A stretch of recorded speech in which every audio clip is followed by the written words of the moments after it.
Dan pemirsa, selain kejadian banjir dan longsor yang ada di Sumatera Barat, banjir bandang dan longsor juga meluluh lantakan wilayah Sumatera Utara pada 2 pekan lalu. Kita langsung bergabung dengan rekan kami, ada Indira yang ada di Tapanuli Selatan. Indira.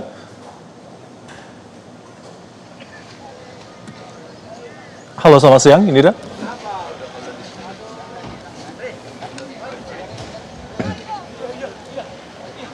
Indira, apakah Anda mendengar baik suara kami? Iya, Indira, silakan laporan Anda kondisi terkini yang ada di sana. Baik Alka dan pemirsa, saat ini saya berada di Desa Garoga, Tapanuli Selatan, Sumatera Utara, yang mana saat ini menjadi desa yang paling terdampak dengan kerusakan yang paling parah di antara desa-desa lainnya.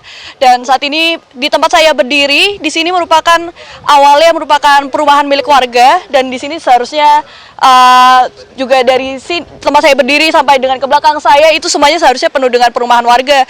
Dan juga di sini kami juga berdiri di sana di belakang juga merupakan perumahan warga, dan juga walaupun begitu masih ada beberapa yang berdiri, dan juga walaupun begitu dalam keadaan yang sudah tidak bisa ditinggali.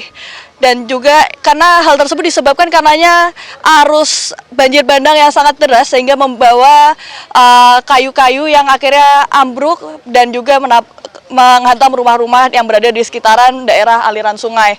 Serta jalur ini juga membawa kita ke arah perbatasan antara Tapanuli Selatan dengan Tapanuli Tengah, di mana jalur tersebut juga hancur. Dan pada awalnya aspal itu bisa menyambung sampai ke daerah Tapanuli Tengah, tapi hancur karena terbawa arus. Dan juga setelah terjadi bencana,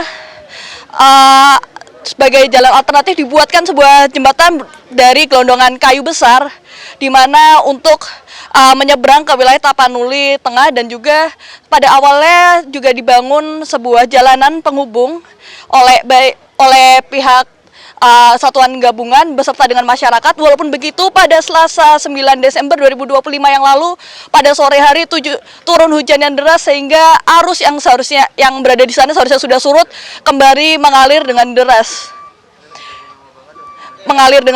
dan juga menghancurkan jalan yang sebenarnya sudah dibuat dan tinggal finishing. Seharusnya keesokan harinya sudah bisa diuji coba dan bisa untuk mengarah ke Tapanuli Tengah. Dan saat ini kondisi warga di sini sudah mulai berdatangan untuk melihat bagaimana kondisi rumah mereka.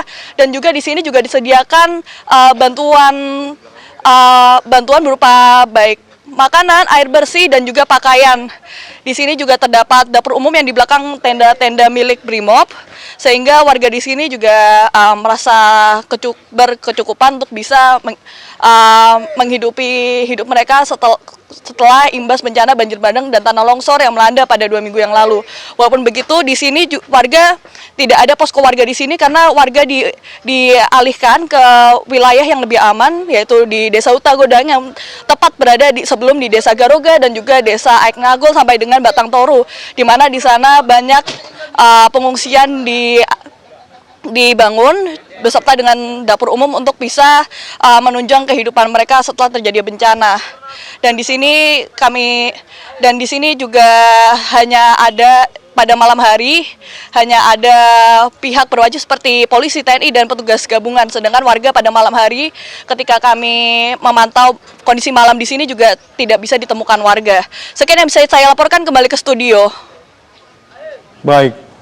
Indira, terima kasih laporan Anda melaporkan langsung dari Desa Garoga yang ada di Tapanuli Selatan. Terima kasih laporan Anda, kami akan terus menunggu update informasi dari Anda. Jelajahi cara baru mendapatkan informasi. Download Metro TV Extend sekarang.